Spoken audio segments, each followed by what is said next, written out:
अमित शाह एक गुंडा है, तड़ीपार है, वो क्या बात करेगा? गुंडे तड़ीपार गृह मंत्री बना दिया इन्होंने। इस देश पे 140 करोड़ की जनता पे लानत है। पाकिस्तान में वो इलेक्शन लड़ा, आतंकवादी, पाकिस्तान की जनता ने हराया ना उसको, और यहाँ गुंडे को जिताया। पहले सिर्फ लद्दाख में था, उसके बाद हो गया आपका अरुणाचल प्रदेश में, उसके बाद पिथौरागढ़ जाके देखिए लिपू लेक के पास, वहां घुसे पड़े हैं। ये देश कर क्या रहा है? अगर चीन इसी तरह से काम करता रहा तो वो पहुंच जाएगा तेजपुर तक। जग जाओ हमारे देश के आकाओं, मेरे देश के नेताओं, जग जाओ देते हैं कि जाके जो जनरल जाके बात करे। अरे तू कब बात करेगा? जब चाइना का नंबर आता है पूछ दबा के छुपड़ के बैठ जाता, कोई जवाब नहीं देता। इससे कोई जवाब पूछे तो कहता है देशद्रोही हैं, हम फौजियों को देशद्रोही कह के दिखाए, हम देंगे उसको जवाब। लेकिन जो राजनीतिक और ब्यूरोक्रेटिक और डिप्लोमेसी बुरी तरह से चरमरा गई है और इनको जगना चाहिए, नहीं तो देश के साथ बहुत बड़ा हादसा हो जाएगा। यात्रा में जो उन्होंने अपना पहल करी है, राहुल जी ने देश में भारत को जोड़ने के लिए, जो हमारा विभाजन किया जा रहा था और जो अभी जो माहौल ठीक नहीं था उसको सुधारने का, उसमें उनका शागिर्द होकर उनको सपोर्ट कर रहे हैं। मोदी जी भी तो दावे करते सबका साथ, सबका विकास, सबका विश्वास, सबका प्रयास, तो फिर वो कहाँ है? मगर ऐसा तो ग्राउंड में नहीं था।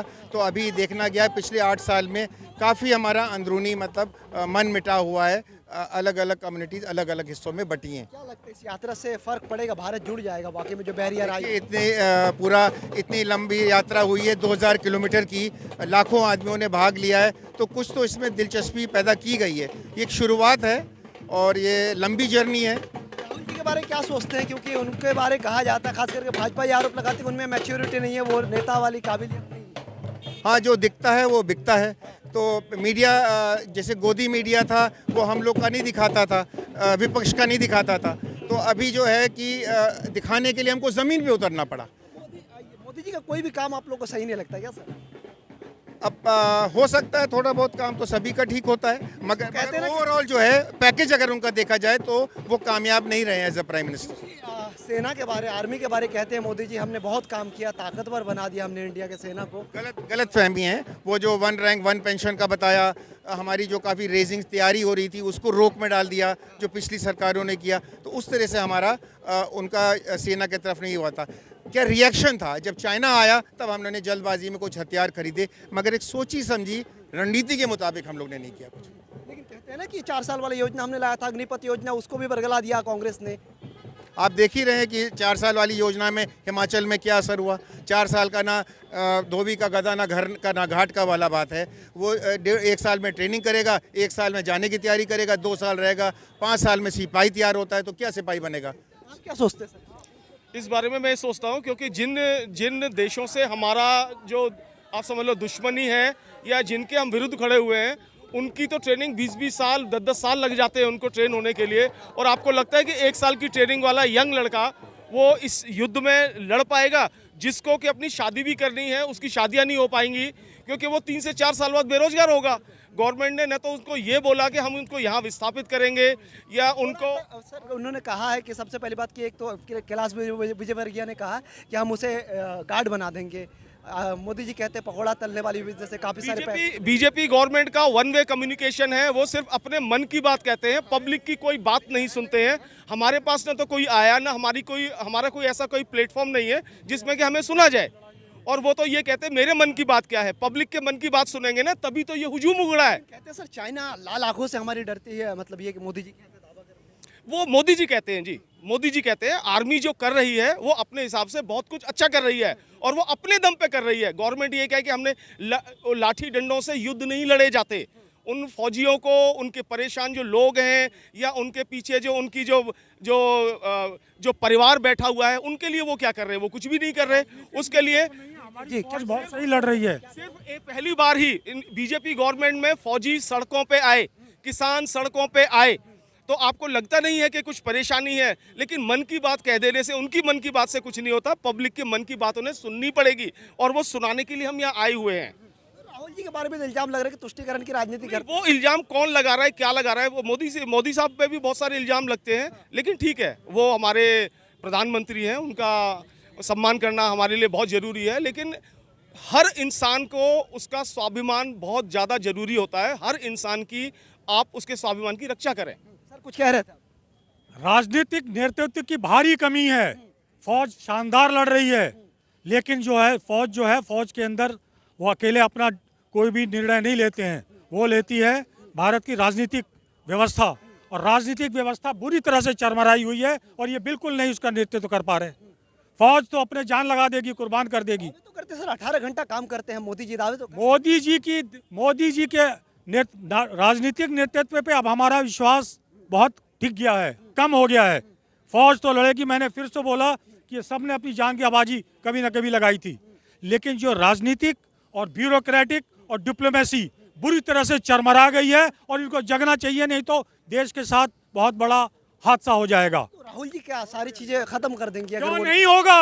राहुल जी चले हैं, जो बुनियादी मुद्दे हैं वो उठा रहे हैं, और मुल्क जो है वो सिर्फ फौज तो लड़ती ही लड़ती है। और राहुल जी के अलावा और कौन बोल रहा है? चीन के अंदर लोग घुस के बैठे हुए, कोई बोल रहा है? सब मुंह पे पट्टी बांधे हुए हैं। जो तो करते हैं कि चीन कहीं से घुसा ही नहीं है। अरे क्या बात करते हैं? पहले सिर्फ लद्दाख में था, उसके बाद हो गया आपका अरुणाचल प्रदेश में, उसके बाद पिथौरागढ़ जाके देखिए लिपू लेक के पास, वहां घुसे पड़े हैं। ये देश कर क्या रहा है? खत्म हो जाएगा अगर आप लोग इस तरीके से काम करोगे तो। राजनीतिक आदमियों को आगे आना पड़ेगा, और हर बारी बोल देते हैं कि जाके जो जनरल जाके बात करे। अरे तू कब बात करेगा? डिप्लोमेट कब बात करेगा? ब्यूरोक्रेसी कब बात करेगी? वो किस लिए बैठे हुए? क्यों दिल्ली के अपने छोड़े? वो 56 इंच का सीना पाकिस्तान तो ऐसे 56 इंच का हो या 115 इंच का सीना हो, अगर आपको देश को बचाना है तो ये जितने भी ब्यूरोक्रेसी बाबू लोग बैठे हुए हैं, डिप्लोमेट बैठा है और नेता बैठे हैं, वो आगे आए, बात करें। 18 राउंड फौजियों से करा लिया, तो तू क्या कर रहा है? तुम यहाँ पर तुमने राजनीति संभाली हुई है, सत्ता संभाली हुई है, तुम कब आगे आ जाओगे? तुम क्यों नहीं बात करते हो? मोदी जी हमेशा से दावे कर रहे हैं कि हमने सेना को इतना मजबूत बना दिया कि पूरे वर्ल्ड तो तुम क्या करो फिर? छोड़ दो गद्दी। अगर आप फौज तो लड़ी रही है, आपका क्या काम है? आप क्यों नहीं लड़ रहे हो? आप क्यों नहीं आगे आ रहे हो? ये मैं सिर्फ इस भाषण के लिए नहीं बोल रहा हूँ, बहुत ही गंभीर मसला है। यात्रा के बारे में बताया जा रहा है कि बस कांग्रेस ही है, बाहर के कोई है नहीं। मतलब ये क्यों नहीं आ रहे हैं तब? नहीं, इस यात्रा के बारे में कहते हैं बस कांग्रेस ही है, बाहर के कोई सपोर्ट। राहुल गांधी जी का परिवार के 2 आदमी शहीद हुए, उनका नाना दादा कितने लोग 10 साल 15 साल जेल में रहे। हमारे खुद पिता जो है वो भगत सिंह के दल के थे। तो ये ऐसा नहीं है, ये फौजी अगर नहीं आप लोग उठाओ नहीं तो ये देश फिर से गुलाम हो जाएगा। हो जाए, बिल्कुल गुलाम हो जाएगा। अगर आपने राजनीतिक पार्टियां अगर नहीं उठी तो ये देश गुलाम हो जाएगा। वो कह रहे हैं कि वो देश को हम जोड़ रहे हैं, पाकिस्तान भी अब हमारे में आ जाएगा। जैसे खास करके पाकिस्तान को तो हम निपटा देंगे। आप बात करो चीन की, अगर चीन इसी तरह से काम करता रहा तो वो पहुंच जाएगा तेजपुर तक। जग जाओ हमारे देश के आकाओं, मेरे देश के नेताओं, जग जाओ। राहुल गांधी जी क्या अगर अरे प्रधानमंत्री क्या बन गए? बात, आप जोड़े, ये जोड़े, पूरे सब लोग जुड़ गए हैं। कहते हैं कि इनमें मैच्योरिटी नहीं है, कहीं ना कहीं इसको क्यों? किसने बोल दिया? आज अगर हिंदुस्तान में कोई नेता है तो वो सिर्फ राहुल गांधी है। हम मोदी को नेता से नकार दिया है, अपना प्रधानमंत्री से नकार दिया है तो- इस टोटली फेल प्रधानमंत्री हैं देश के, लेकिन उसको शर्म आनी चाहिए।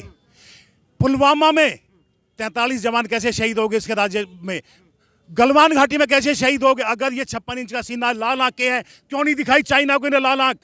जब चाइना का नंबर आता है पूछ दबा के छुकड़ के बैठ जाता, कोई जवाब नहीं देता। इससे कोई जवाब पूछे तो कहता है देशद्रोही हैं, हम फौजियों को देशद्रोही कह के दिखाए, हम देंगे उसको जवाब।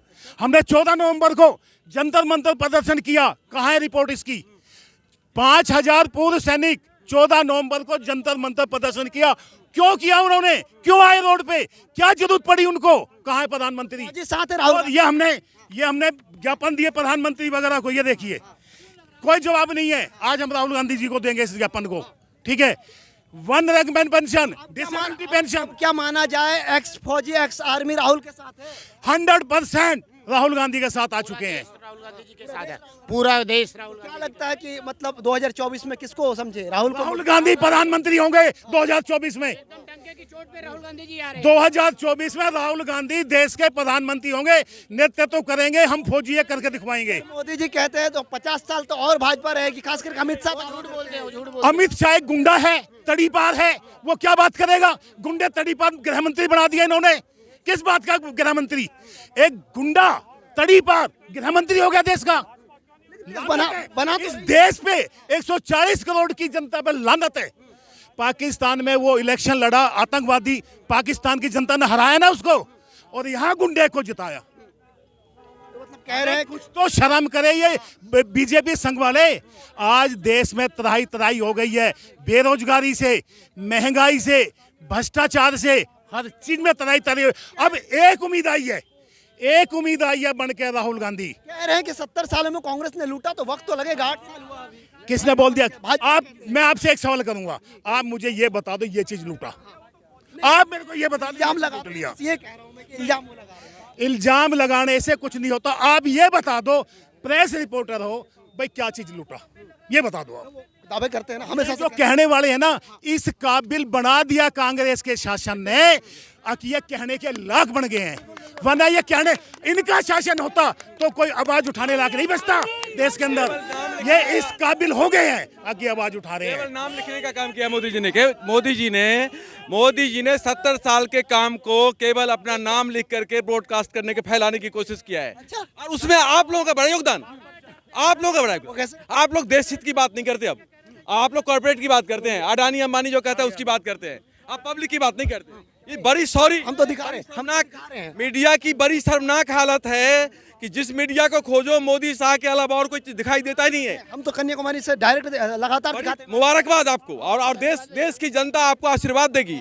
लेकिन बाकी मीडिया के आपकी चैनल्स की चैनल, आप एक आम जनता है, यहाँ पे सारे एक्स फौजी है, एक्स आर्मी है, ठीक है, सपोर्ट कर रहा है। क्या लगता है देश की छवि बदलती हुई दिख रहा है? बिल्कुल बदलती दिख रही है। देश में जो हालत है आज, बच्चे, विद्यार्थी, युवा, बुजुर्गों का रेलवे का जो वो कमी मिलता था, क्या बोलते हैं, अपने टिकट पे जो डिस्काउंट मिलता था उसको गायब कर दिया।